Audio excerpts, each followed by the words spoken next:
तो नमस्कार दर्शकों, स्वागत है हमारे चैनल विचार तक में। हालांकि जो ये मेहनगर आजमगढ़ ज़िले में आने वाला क्षेत्र है, इस मंदिर का नाम लाहौरी माता मंदिर है।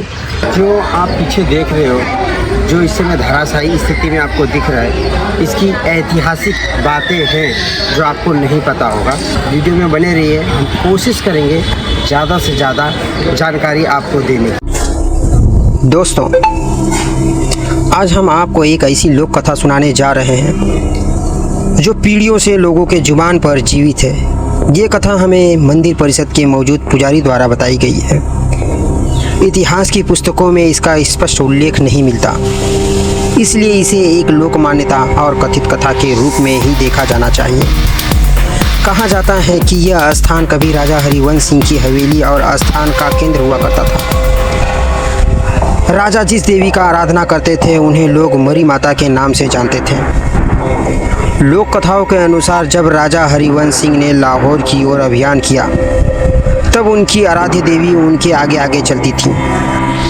जब वो लाहौर पहुँचे तो उनकी देवी वहाँ के विराजमान लाहौर की मरी माता के चरणों में जाकर ठहर गई और विनम्रता से बोली, हे देवी, मैं आपके शरण में आई हूँ, मेरे राजा का रक्षा करें और उन्हें विजय प्रदान करें। कहा जाता है कि तब लाहौर की देवी ने उनसे उनकी इच्छा पूछी। इस पर यहाँ की देवी ने कहा, यदि मेरे राजा का विजय प्राप्त होता है तो मैं आपको अपने साथ ले जाऊंगी और जहाँ भी आपकी स्थापना होगी वहाँ सबसे पहले आपकी पूजा की जाएगी। इसके बाद युद्ध हुआ। लोक कथा के अनुसार राजा को विजय प्राप्त हुआ। विजय के पश्चात कहारों द्वारा देवी की पवित्र शिला को डोली में रखकर यहाँ लाया गया और स्थापित किया गया। तभी से इस स्थान को लाहौरी माता के नाम से जाना जाने लगा। आज भी यहाँ पहले लाहौरी माता का स्मरण किया जाता है, फिर अन्य देवी स्वरूपों का पूजा होता है। कई श्रद्धालु इन्हें माँ दुर्गा का भी रूप मानते हैं और दूर दूर से लोग अपनी मनोकामनाओं को लेकर यहाँ आते हैं। अब बात करते हैं हम राजा हरिवंश सिंह की उस लोक कथा की, जिसे लोग आज भी बड़े भावुक तरीके से सुनते हैं। कहा जाता है कि राजा हरिवंश सिंह अपनी बहू को बेटी समान सम्मान देते थे और परिवार की मर्यादा को बहुत महत्व देते थे। लेकिन एक समय ऐसा आया कि उनकी बहू का असमय निधन हो गया। लोक कथाओं के अनुसार उस दौर में अंतिम संस्कार की विधि आज की तुलना में अलग की जाती थी। जब शमशान घाट पर चिता को अग्नि दी गई, तब तेज आग और हवा के कारण कफन का एक हिस्सा हट गया। कहा जाता है कि इस घटना ने राजा को भीतर से झकझोर कर रख दिया। राजा जिन्हें कभी अपने बहू का चेहरा पैर तक नहीं देखा था, उन्हें तो उस स्थिति में उस दौर का सामना करना पड़ रहा है। लोक मान्यता की इस घटना के बाद उन्होंने जीवन परंपरा और धार्मिक रीति रिवाजों के बारे में गहराई से विचार करना शुरू कर दिया। इसके बाद उन्होंने अपने करीबियों और समाज के लोगों के बीच यह बात रखी कि अब वो एक नया रास्ता अपनाने चाहते हैं। लोक कथा के अनुसार 13वीं के दिन उन्होंने एक बड़ा भोज रखा और लोगों को कहा कि जो उनके नए फैसले के साथ हैं वे अंदर बैठकर भोजन करें और जो अपने पुराने रीति रिवाज के साथ रहना चाहते हैं वो बाहर भोजन करें। कहा जाता है कि इसके बाद वह राजा हरिवंश सिंह ने इस्लाम धर्म को स्वीकार लिया और आगे चलकर अजमत शाह के नाम से पहचाने जाने लगे।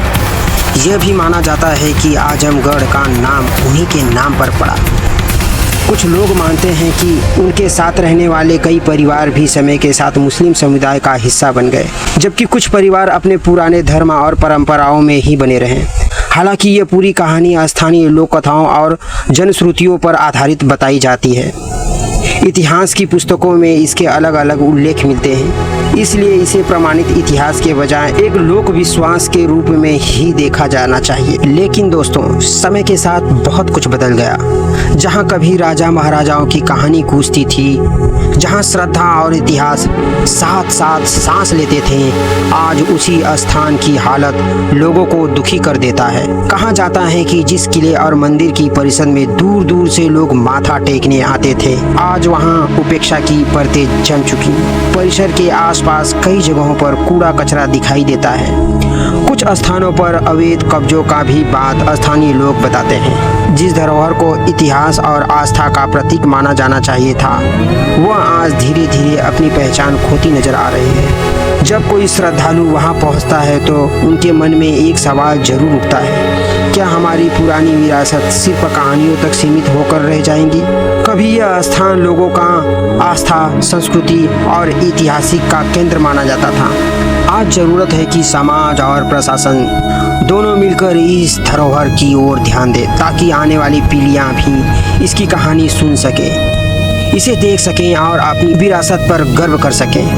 हम किसी पर आरोप नहीं लगा सकते और ना ही लगा रहे हैं, लेकिन इतना जरूर कहना चाहते हैं कि अगर समय रहते संरक्षण नहीं हुआ तो शायद आने वाले वर्षों में इतिहास केवल यादों और किस्सों में ही रह जाएगा। यह मंदिर और किला सिर्फ ईंट और पत्थरों की इमारत नहीं है, बल्कि यह लोगों की आस्थान, लोक कथा और बीते समय की पहचान जुड़ी हुई है।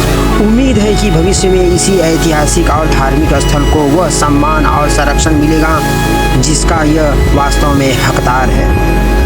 अगर आप भी मानते हैं कि हमारी ऐतिहासिक और धार्मिक धरोहर को बचाना चाहिए और ज़रूरी है, तो इस वीडियो को ज़्यादा से ज़्यादा शेयर करो ताकि यह आवाज़ लोगों और प्रशासन तक पहुंच सके।